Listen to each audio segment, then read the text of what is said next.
We're writing the year 2011. I was recently hired by a logistics firm in order to help them plan out a budget for the upcoming year 2012. Like any other company involved in the transportation business, this firm is heavily impacted by changes in gas prices. My job was to collect data on gas prices and to make forecasts. The firm was planning on using those forecasts in order to make the right budget projections, which ultimately influences almost any business decision the company has to make.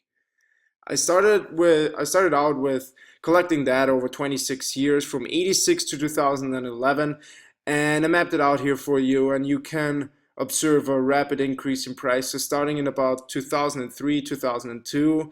We have a peak in 2008, followed by a sudden drop off in 2009, which is probably unpredictable occurrences.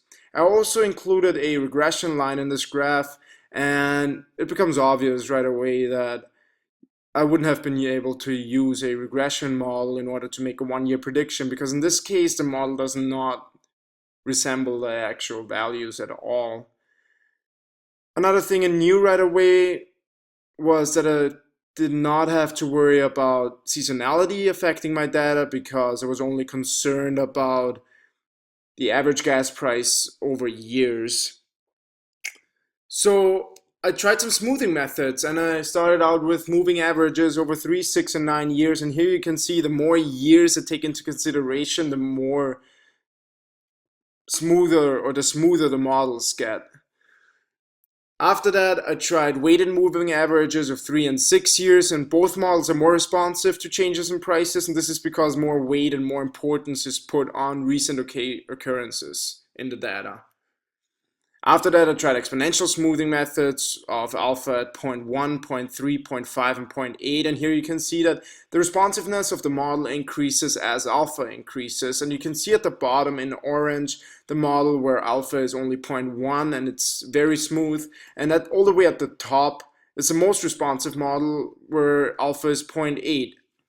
So after running all these smoothing methods, I picked out 5 candidates and ran some accuracy comparisons on them. I also included the regression model on there just as a reference point.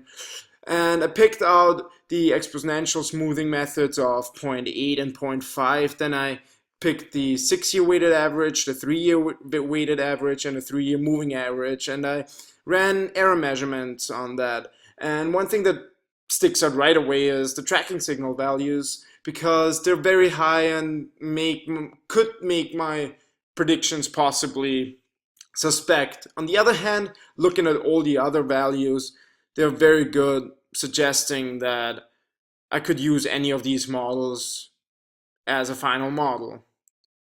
However, when choosing the final model, one cannot only consider the error measurement values. One also has to take the forecasts and predictions and compare them to the actual values. And after doing that, I decided to choose the exponential smoothing model with alpha at 0.8 as my final model.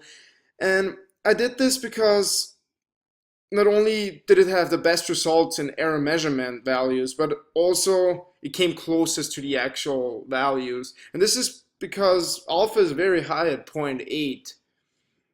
And it is the most responsive model to sudden changes in the data. Based on this model, I could make the prediction that the gas price, or the average gas price for 2012, will be $3.42. And using this forecast value, the firm now has a better idea about how much money they can expect to pay for gas in 2012. And this is obviously essential when planning out an annual budget, and it helps the company make educated business decision. Predicting gas prices accurately is very hard. This is because unforeseeable events can change the entire industry in a heartbeat, as we could observe in 08-09.